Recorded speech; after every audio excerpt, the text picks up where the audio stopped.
Hey everybody, today we're going to be working on lesson 9, which is dealing with sprite movement. This is actually a really cool lesson because it's going to teach you how to get your characters to move across the screen. And as you all know, any games that we're going to be building, you're going to have movement in them. And so it's really important that you learn how to do this. All right. So we're going to be using the draw loop and what's called the counter pattern. You worked a little bit with the counter pattern in lesson 8 with those with that unplugged lesson where you did the activity guide on that. But we're going to be working in greater detail and depth with the counter pattern today. So let's go ahead and get moving here. We're going to watch a video here. It introduces you to the concept. You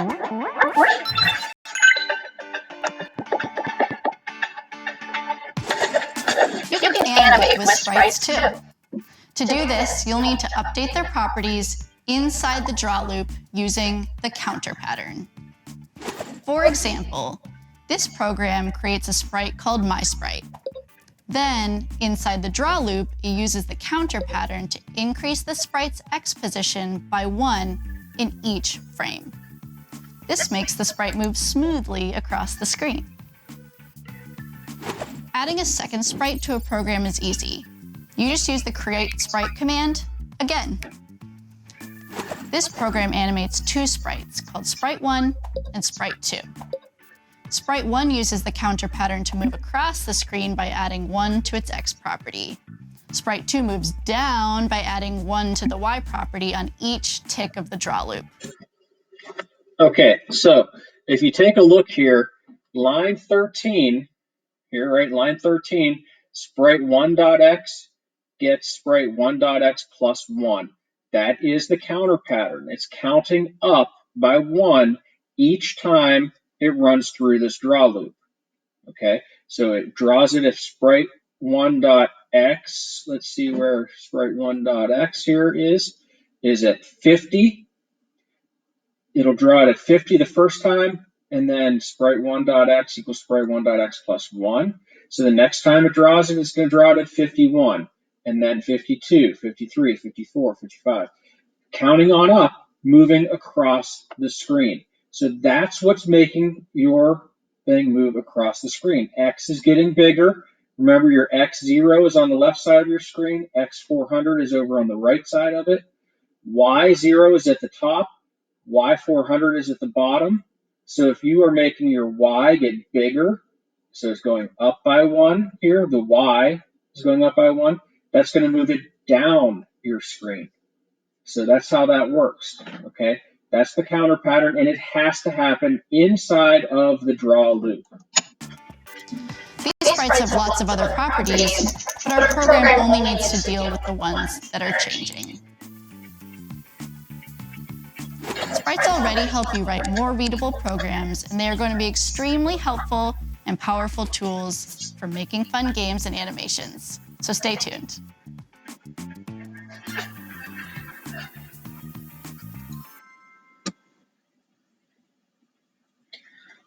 All right, let's move on.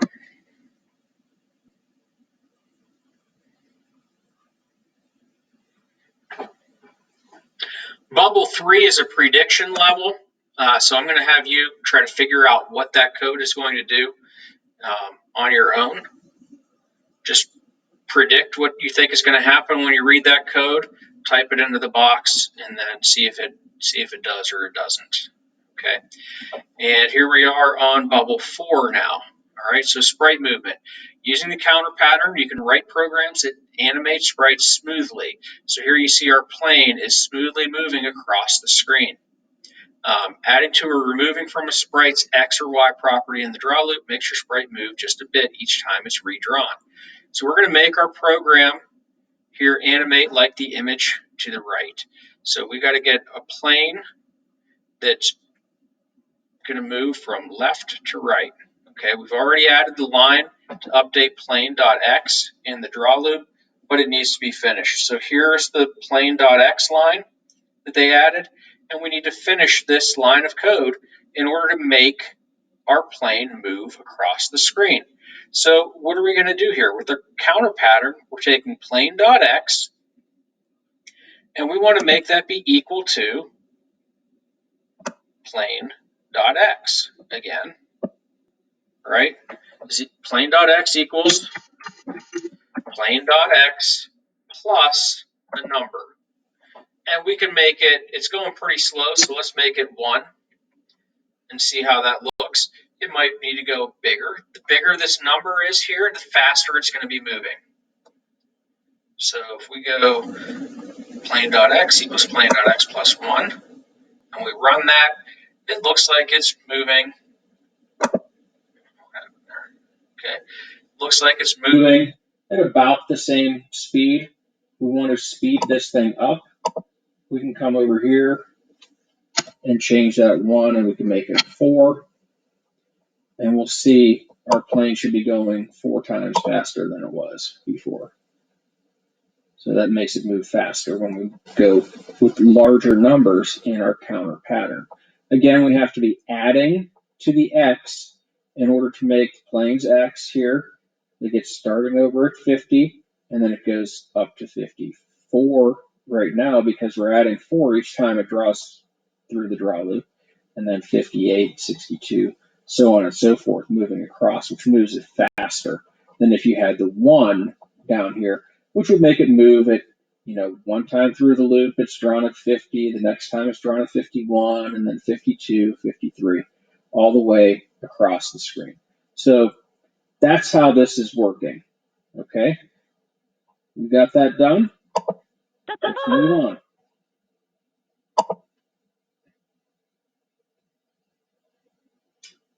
Bubble 5.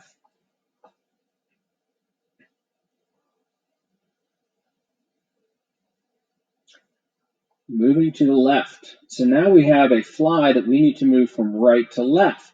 So if we add to the Sprite's x coordinate, it moves from left to right. So we have to do the opposite of adding in order to make it go from the right to left. So we're going to do subtracting. Okay, so we're going to use the counter pattern here with a minus in it. So we're going to say that fly.x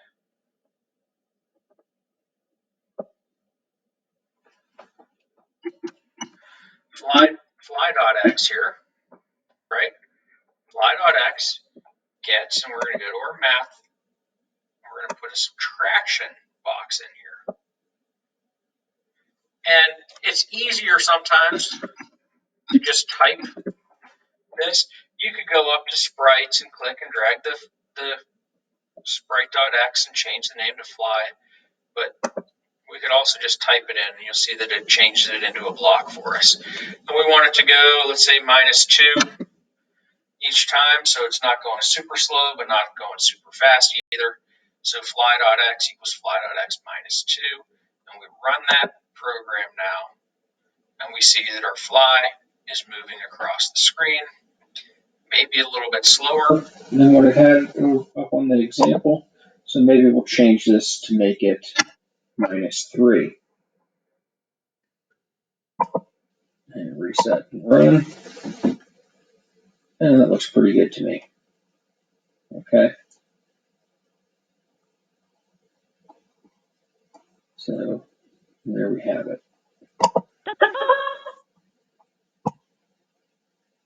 Continue on to bubble 6.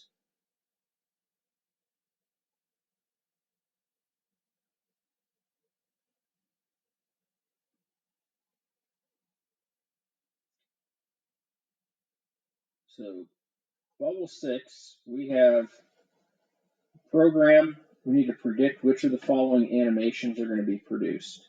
And I'm going to have you try to figure that one out based on these things. Again, you're going to be judging this based on the car color and the counter pattern. So red car.x gets red car.x plus 4. Well, if you take an x plus 4, the red car should be moving in what direction? And then if you take y plus a number, the yellow car should be moving in what direction? So you got to figure out which of these directions that car is moving in. And I'm going to let you figure that one out on your own. Moving on to bubble 7. So now we have been moving either right or left. In this case, we have a mouse that's moving diagonally. So we're going to be changing both the X and the Y together. Okay, so updating only the X or Y makes it move straight up and down or straight left or right. If you want the sprite to move on a diagonal path, you need to change both the X and the Y. So this program currently makes the mouse move straight down the screen. So check that. So you see our mouse is moving straight down the screen. We need them to move down and to the right, so it's moving diagonally across this screen. And then our challenge is to make the mouse point the same direction as the image. Okay, so here we go. We know that we have the Y already being changed, so now we need to change the mouse dot X. Mouse dot X, and you can either type this in or you could use the blocks. So you could type mouse.x equals mouse.x, and we want to make it go left to right, so we're adding plus 2, because that's what we did there. And you'll see that that automatically changes it into the blocks for you right there. You could also have dragged over this and made, put that in here, and it would have worked just as well. And we reset and we run that program. Now we have our mouse moving diagonally, and our challenge is to make it point in the same direction. So that's going to be sprite.rotation, right? But we need to change this here. It needs to be mouse.rotation, because that's what we're trying to change, is the mouse. And how are we going to turn this thing? Well, right now, it's pointing straight down. Oh, because I have this here, it's not going to run. But it was pointing straight down. So we can turn this thing either clockwise or counterclockwise. It's up to you. In this case, because it's down, if we turn it counterclockwise, which would be to the left, we only have to go, we know that it's 90, if we went 90 degrees, negative 90 degrees rather, it would be facing left to right. So let's go negative 45. Oh, click in here, do minus 45. We could also do moving it clockwise, but I think that works out pretty well. It's pretty easy and simple. So there's our mouse moving diagonally down across the screen. It's facing the right direction.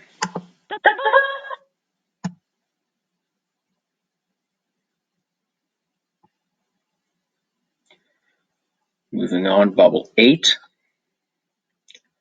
Again, folks, these lessons that have all these words on there, they're there for a reason, so we need to read through them. Okay, our counter pattern. Increasing or decreasing numbers is a common and incredibly useful pattern in programming. That counter pattern can be used to make an image fly across the screen, count down a timer, keep track of clicks, count your score up every time you score a point in a game. So you can do all kinds of different things. Here's your counter pattern, x equals x plus 1. Again, that could be sprite.x equals sprite.x plus 1. It could be, whatever, pig.y equals pig.y plus 1 or minus 1, depending on which way you want to move it. Okay, so here, again, we have movement with the counter pattern. Again, you can see you create your variables and set your animations outside of the draw loop. We went over that in our last lesson. Make sure that you're doing that outside of the draw loop. We create it all up here first, okay? And then we get to our draw loop. And it's in the draw loop where you're going to have your background, because if we didn't have our background drawing, then you would see a bunch of rabbits drawn in a straight line coming down here, and you see a bunch of blue hippos or whatever they are going down across diagonally. So we have to do that. So we've got to have our background being drawn. Here you have your hippo.x equals hippo.x plus 2, and hippo.y gets hippo.y plus 2, which makes it move diagonally. Rabbit.y gets rabbit.y plus 2, which makes it move down, and the pig.x gets pig.x plus 2, which makes your pig move straight across the screen there. Just exactly what we would think it would do. Other uses for the counter pattern. So we can do the counter pattern with sprite rotation. Okay, sprite.rotation. So you do sprite.rotation, get sprite.rotation plus a number or minus a number. It's going to spin that item on your screen. It's going to make it spin around just like this. Sprite.scale gets sprite.scale plus a number. It's going to make it get bigger and bigger and bigger. You can change your width and your height and do all these different things and come up with these cool effects with it. So there's a lot of different uses for the counter pattern. Whenever we want to change something and have it happen automatically for us inside of that draw loop, we can do that using that counter pattern. Moving on, bubble 9.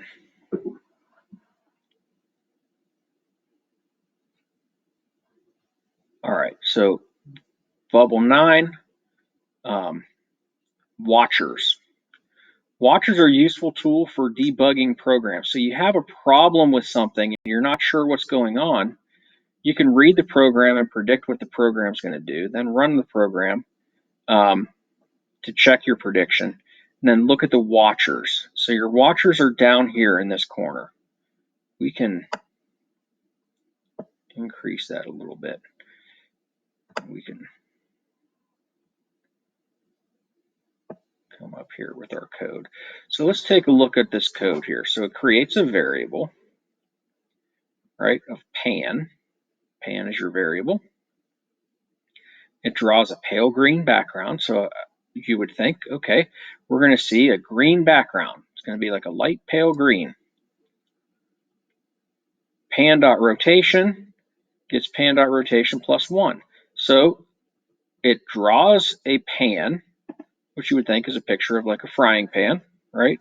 So it draws that picture of a frying pan, and you have your draw sprite inside of the draw loop like you always would.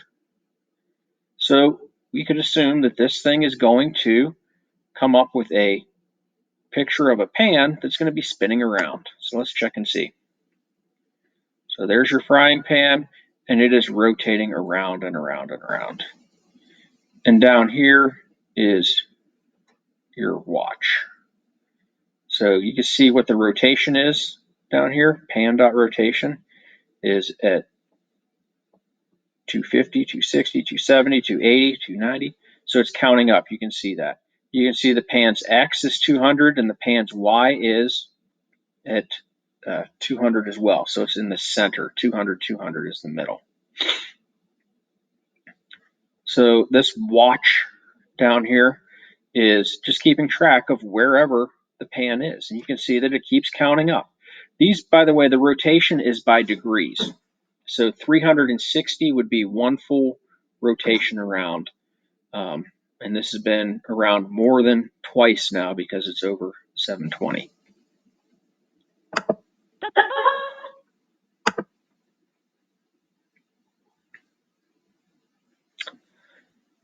And bubble 10.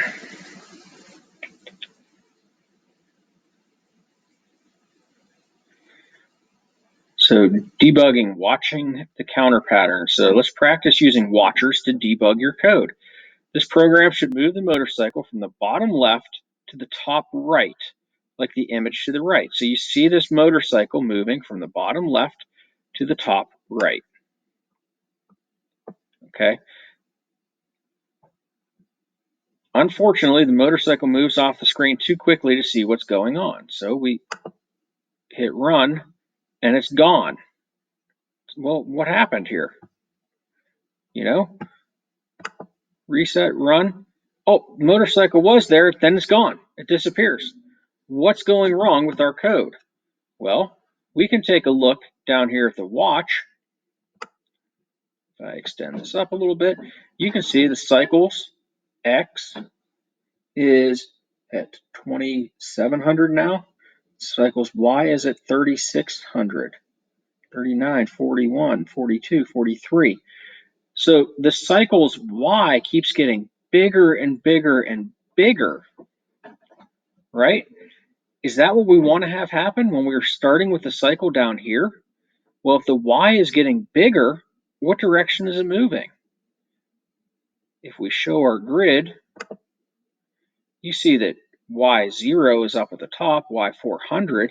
If we're taking Y and we're starting it here at 0, 400, which is X is 0, Y is 400. So we're starting the cycle right down in this corner. And then we're going to, inside our draw loop, we're going to add 10 to the X. That's going to make it move from the left to the right because the X is going to get bigger, right? Starting at 0, then the next time it'll be at 10, 20, 30, 40, 50 here. So it's going to keep moving from the left to the right. And cycle.y is plus 10. Well, if we're adding to the y, it's going to move the cycle down. We don't want that. We need the bike to be moving up and to the right here. So we need to see it moving up and to the right. So the X is moving to the right, but the Y is not. So I'm going to show you the easiest way to do this, to make this change, because now we know that we need to change this plus to a minus. So if we click over here on show text, and we come down here in our code, and we change our plus to a minus, we can show our blocks again, and you'll see that it's minus 10 now. We can run this program and see what happens. Now our motorcycle is moving up and to the right, okay, with just that one little change. And you can do that in the show text, or you could do it by clicking and dragging this all the way off and let's undo that. Okay, so we can do it using blocks, or we can do it with the text. I think it's a lot faster when you do it with the text, especially if it's just something as simple as changing a plus to a minus. But you can do it however you want. Moving on, bubble 11. I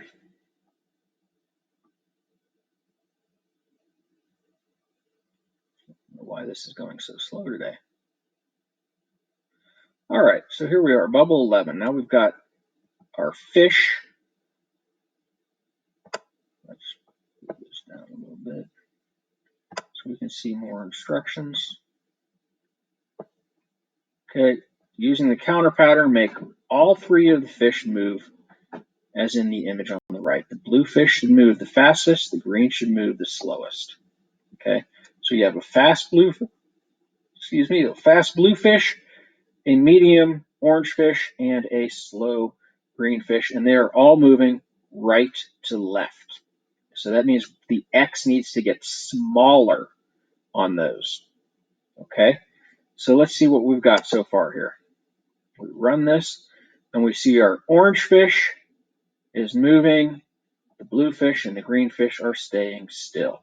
So how are we going to do this? Well, we're going to come over here, drag over Sprite.x, and let's do our blue fish.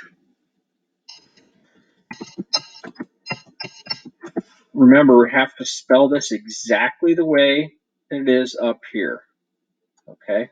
Which is a lowercase b blue capital F fish. It's using camel case, so we're going to continue to use camel case for these things.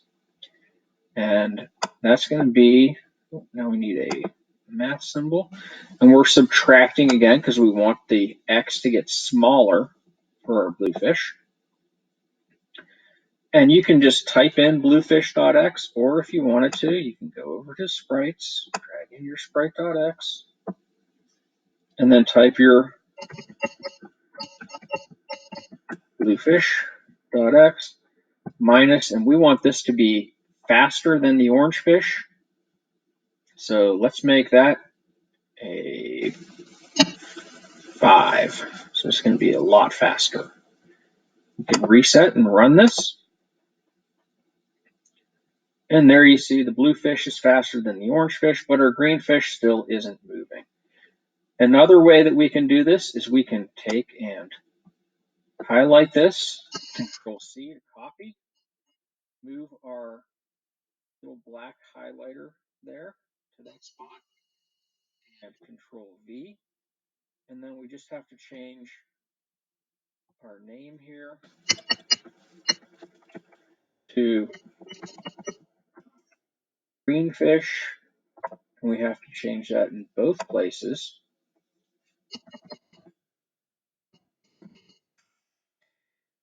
And we want to make our green fish be the slowest mover, so let's make it -1 there. Okay, and we'll see what happens here now. When we reset and we run it, our blue fish is moving faster, green fish is moving slowest, and the orange fish is moving a little bit faster. Maybe we could go to 1, 3, and 5. Make it look a little bit closer to what the example is. So the blue fish is the fastest. Yeah, that looks closest there to me. So I'm happy with that. We can move on.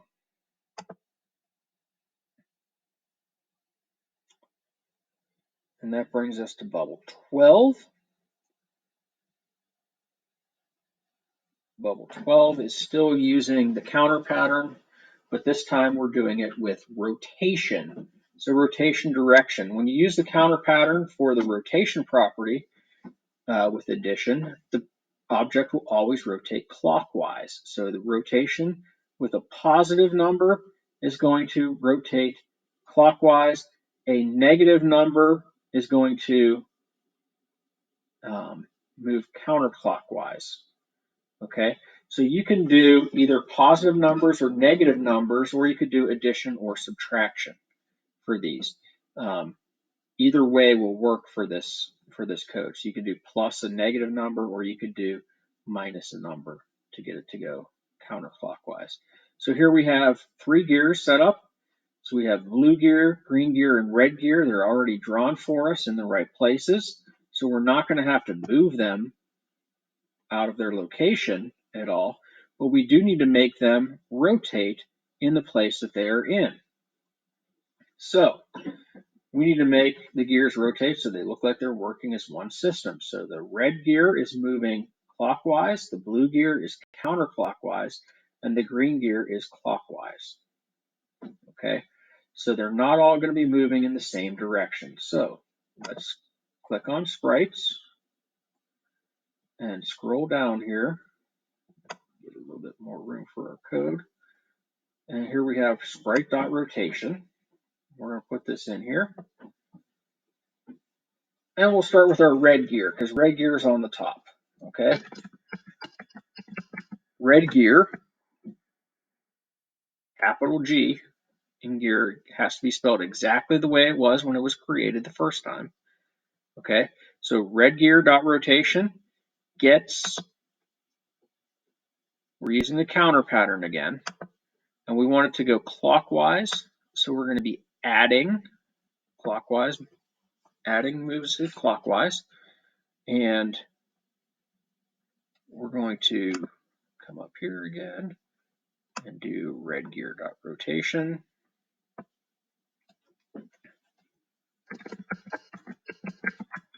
Again, spelled exactly the way that it was spelled over here and up here when it was first created.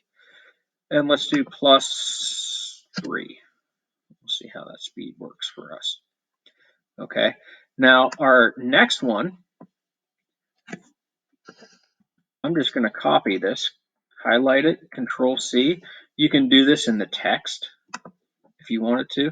Copy and paste is a big friend of yours if you're when you're doing code.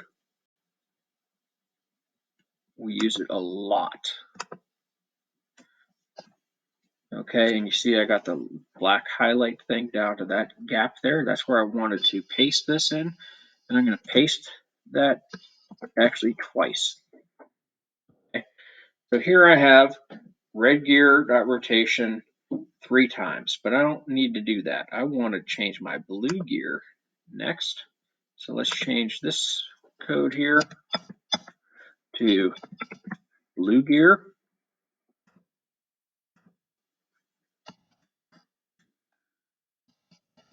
Blue gear and +3. Is that right? Let's reset and run that. So it doesn't look like it's working because the gear is turning the wrong direction. Remember, we needed the blue gear to move counterclockwise. So in order to get the blue gear to move counterclockwise, we have to get this going at -3. And we could put the -3 here, so plus a -3. You know from math class that anything plus a negative number is the same as minus. Okay, so we could do that, or we could have dragged in and changed it to, well, I'll show you this here. We go to show text and we do, instead of +3, we just change that to a -3. And then let's change, while we're in here, we may as well do this too. That's our green gear. So click in here and type in green gear rotation, and we'll test this out and see how it works. And you can see that those gears are turning in the right direction now, that it looks like it's one system with the red gear moving clockwise, the blue gear counterclockwise, and the green gear clockwise. They all look like they're working correctly. So with just these lines of code here, using the counter pattern with the rotation, we're moving it and spinning them around one direction or the other. And again, you could do the minus or you could do the plus and negative for that.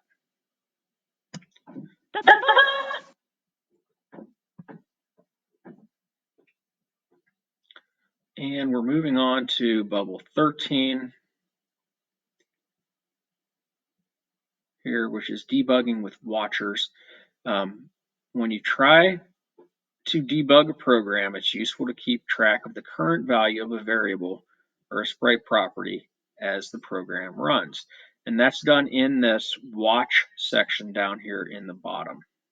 Okay, so if there's something that you wanted to watch, you could use the watch me thing in the console log here. Quickly report the value of variable. That's not so useful when you want to track multiple variables or variables that change often during your program.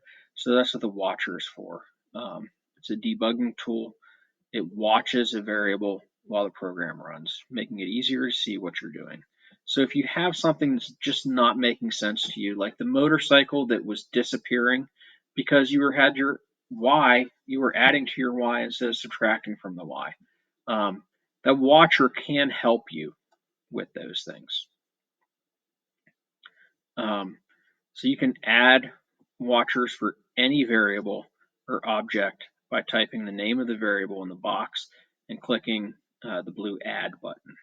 Okay, so if there's something that you specifically wanted to watch, you just type the variable name in there and then click the blue add button and it will go for you.